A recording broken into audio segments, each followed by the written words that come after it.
Premier. Allez, allez, oh. Allez, allez, oh.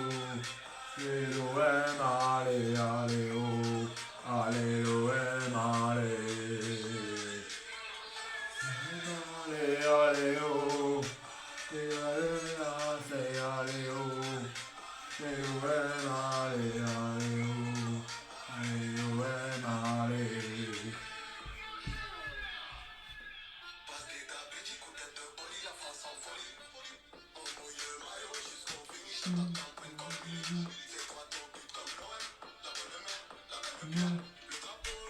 Oh, oh, oh. Gendouzi. C'est ça, Dimitri. Gendouzi, Gendouzi. Fais pas ça, Dimitri. Gendouzi. Pas ça, Dimitri. Fais. Là. Allez, non. Les l'OM, allez, allez, oh. Allez, l'OM, bonjour à tous les amis. Petit bilan là spécial olympique de Marseille. Bon voilà, bien sûr, là comme vous avez pu constater, la chanson de Mengouze. Voilà. La joie et la bonne humeur parce que l'OM est en LDC. Mais on va faire un petit bilan de toute la saison. Que ça soit en Ligue 1, la Coupe de France, l'Europa League, après ensuite la Conference League et sur les points positifs avec Sampaoli, Longoria, bon avec bien sûr tout ce qui s'est passé. Et on va tout d'abord commencer bien sûr par le parcours européen de cette année de l'Olympique de Marseille. Alors le parcours européen de l'OM cette saison, ça a commencé par l'Europa League qui a été selon moi très moyen. Parce que tu étais avec Galatasaray, tu étais avec la Lazio, le Lokomotiv Moscou. Et finalement, je pense que tu avais les moyens d'aller, pourquoi pas au moins en 8e ou en 16e de barrage.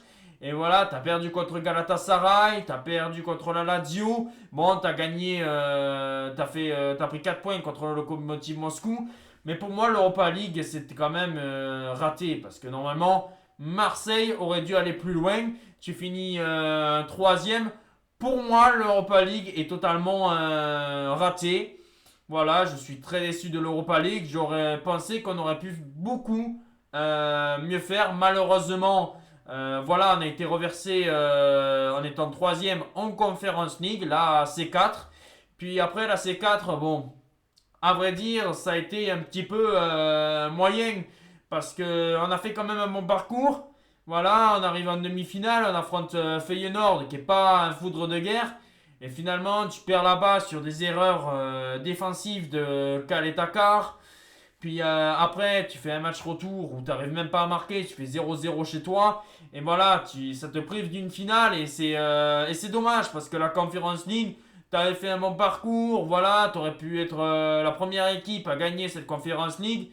Et au final, mais voilà, tu perds aux portes de la finale en demi-finale. Alors c'est vraiment dommage que tu perdes en demi-finale de cette Conference League. Et après, bon voilà, c'est dommage de perdre face à Feyenoord. T'aurais pu perdre si t'avais affronté en demi-finale le Leicester ou l'AS Roma, j'aurais pu comprendre. Mais comme ça, de perdre face à Feyenoord, là ça fait très mal. Et pour moi, bon voilà, c'est un petit gâchis quand même. La Coupe d'Europe cette année, c'est du gâchis. Parce qu'en Europa League, on aurait pu passer les poules selon moi. Et la Conference League, on aurait même pu aller au moins en finale. Et bien sûr, la finale, tout est possible. Tu peux la gagner face à l'AS Roma. Ça aurait pu être contre l'AS Roma. Et sur un match, tout est possible. Alors voilà, j'ai ce petit goût amer de la Conference League et de la Coupe d'Europe cette année pour l'Olympique de Marseille. Après, on va parler de la Coupe de France un petit peu. Mon point sur la Coupe de France, ben, tu perds en quart de finale, alors qu'il n'y avait plus le PSG, Nice qui avait battu le Paris Saint-Germain.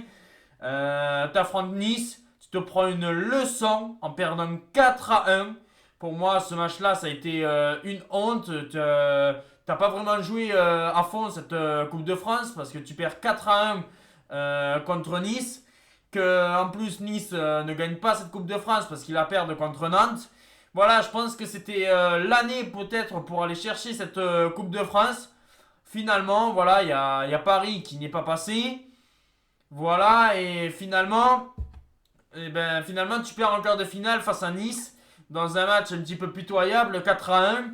Et voilà, c'est encore une compétition et encore zéro trophée dans cette saison qui est pour moi, bon, voilà, la Coupe de France, l'Europa League, la Coupe d'Europe.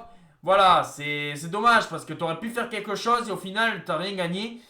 Le point positif, quand même, de cette saison, et on peut remercier Lens et Ganagou parce que l'Olympique de Marseille est directement qualifié pour la LDC quand même. Et c'est ça qui est le point positif, c'est le championnat. Parce que le championnat, je pense qu'on mérite d'être sur le podium. Deuxième, bon voilà, c'est avec la chance. Parce que c'est vrai qu'on avait deux jokers. Le premier joker qu'on a perdu face à Lyon, en plus j'ai assisté au match. Et bien sûr, là ça m'a fait mal au cœur de voir l'Olympique de Marseille. Le premier match que je vais voir au Vélodrome, tu le perds 3-0. C'est dans un match, mais vraiment d'un match, mais vraiment de merde, on peut le dire. On a fait vraiment un match de merde. Et voilà, ça nous a pénalisé. Et puis après, ben, encore une défaite face à Rennes. Et on se disait, les moments importants, tu risques de les perdre. Et là, le dernier match, tu le gagnes d'une façon mais magnifique. J'ai pas vu le match, mais j'ai vu le résumé face à Strasbourg. Tu gagnes 4-0. Tu as fait un match monstrueux. Et tu as la chance, parce que quoi qu'il arrive, que si tu gagnes Strasbourg, tu étais sur le podium. Et tu as la chance que Lens égalise à la 96e minute de jeu. Et on voit l'Olympique de Marseille en LDC. Je pense que c'est quand même mérité pour Marseille. Parce que voilà, Marseille, quasiment toute la saison a été sur le podium. Et voilà, ça aurait été mal au cœur que Marseille ne finisse pas au moins sur le podium. La deuxième place, c'était Marseille comme Nice qui était le plus représenté à la deuxième place. Voilà, bon alors c'est mérité. Ça aurait été Monaco, j'aurais eu les boules parce que Marseille aurait été troisième, mais ça aurait été quand même une bonne saison de finir troisième. Mais bon, en étant troisième, tu n'étais pas sûr d'aller en Ligue des Champions. Il fallait que tu passes le tour préliminaire, le barrage.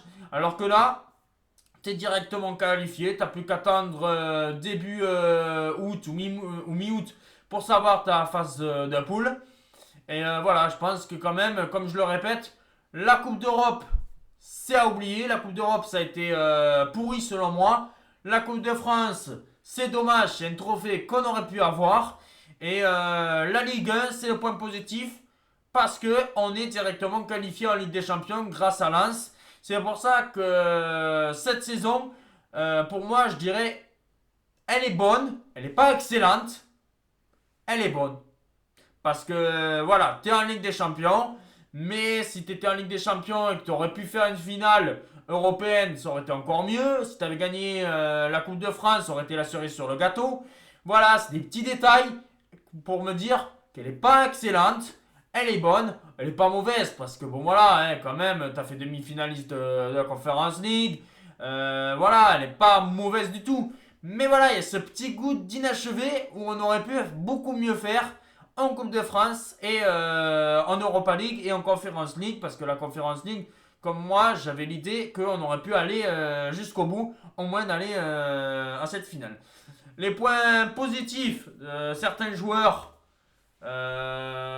après les dirigeants, hein, parce que d'une part, Pablo Longoria, voilà, Pablo Longoria, franchement, super directeur sportif, super président. Franchement, voilà, on voit qu'il aime l'Olympique de Marseille. Il fait de très bonnes recrues. Gerson, Harit, Gendouzi, il les a pris. Saliba en prêt, où j'espère vraiment que Saliba, on pourra l'acheter pour l'année prochaine. Voilà, Pablo Longoria, franchement, c'est un président, mais comme on peut l'aimer à l'Olympique de Marseille. Pour moi, Longoria, c'est vraiment. Après, il faut qu'il choisisse.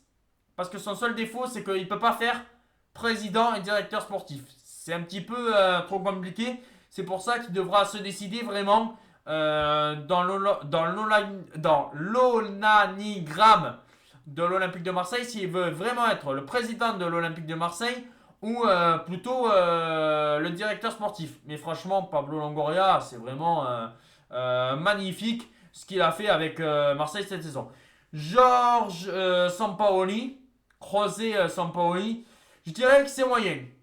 Bon, tu peux encore le reconduire une saison parce qu'il a envoyé l'OM en Ligue des Champions, mais c'est la composition de temps en temps. Tu fous Payet en numéro 10, des fois tu fous Luis Enrique. Et voilà, il faut arrêter avec ces compositions merdiques sans Sampaoli. Il faut que tu mettes une équipe, voilà, il faut que tu aies ton équipe en tête. Parce que voilà, sinon, bon voilà, Georges Sampaoli, je dirais que c'est mitigé. Voilà, je pense que c'est avoir encore une saison, mais s'il fait encore les mêmes erreurs, ça dégage en 2023.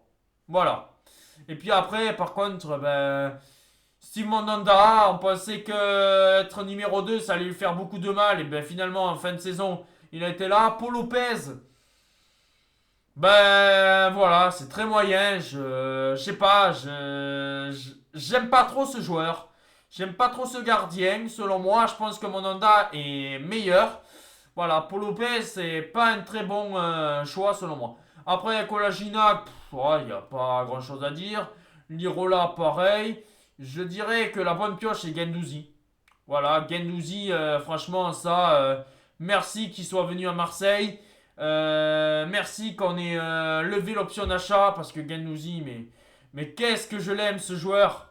Qu'est-ce que je l'aime. Voilà, il a déjà l'âme de l'Olympique de Marseille. C'est vraiment fabuleux et Pablo Longoria, de l'avoir pris, c'est vraiment magnifique. Gerson pour moi, alors que je ne le connaissais pas en début de saison, je me suis dit c'est qui ce Brésilien? Et vraiment, il est fabuleux, Gerson. Gerson, il a été meilleur que Neymar cette saison. Il faut vraiment se l'avouer que Gerson, pour moi, a été meilleur que Neymar. Et j'ai hâte de le voir encore l'année prochaine parce que Gerson, je pense qu'il est encore jeune et il va encore vraiment progresser. Milik m'a déçu. Voilà, Milik m'a déçu. Je pense que Milik, voilà, je ne sais pas s'il va rester encore à l'OM. Mais pour moi, je prendrais un autre avant-centre. Parce que voilà, ou peut-être Milik, tu peux le garder, mais on voit que ça ne marche pas avec l'OM. Et Giorgio Sampaoli, on le voit, ça ne fonctionne pas, il se rate trop d'occasions. Pour moi, Milik, bon voilà, j'ai pas, voilà, ça n'a pas matché. Ça n'a pas matché. Dimitri Payet qui te fait une saison vraiment fabuleuse. Que dire, j'en oublie, hein, j'en oublie bien. Under qui a été selon moi très bon, mais trop personnel de temps en temps. Voilà, les recrues, Aminarit qui a eu du mal au début, mais qui s'est bien fondé. Voilà, je pense qu'il y a des points positifs. Il faut de nouveau faire un bon mercato cet été parce que si tu vas comme ça en Ligue des Champions, je pense que ça va être très compliqué. Et je pense que ça va être compliqué et que tu risques encore peut-être de finir quatrième. C'est pour ça qu'il faudra vraiment recruter. Pour ceux qui disent que l'OM est vendu, c'est loin d'être fait. Marc Courte l'a encore répété qu'il allait mettre de l'argent. Mais Marseille, pour moi, n'est pas encore vendu. Ou si peut-être qu'il est vendu, c'est encore un petit peu avec une société américaine. Je vois pas encore l'Arabie Saoudite racheter l'OM. Parce que bon voilà, apparemment Marc Courte a encore dit qu'il allait mettre de l'argent cet été pour avoir une équipe compétitive pour la Ligue 1 et pour la Ligue des Champions. Je ne sais pas comment il va se débrouiller. Mais voilà, selon moi, je pense que si l'OM a de l'argent, c'est que Marc Courte, voilà, il y a eu encore une société américaine qui a racheté des parts à Marseille. Mais je pense que l'Arabie Saoudite n'est pas encore à Marseille. Voilà mon petit point sur la vente. Voilà mon bilan de la saison de l'Olympique de Marseille. Dites-moi comment vous en avez pensé. Bon, je pense que la vidéo est assez longue. Peut-être que je ferai une autre vidéo un peu plus tard sur le mercato idéal de ce qu'il faut vendre et ce qu'il faut acheter à l'Olympique de Marseille. On se retrouve bien sûr très vite pour une autre vidéo qui est sur le pronostic de la Conference League entre l'AS Roma et merde, j'ai perdu. Et ben Feyenoord. Ciao les amis. Ciao.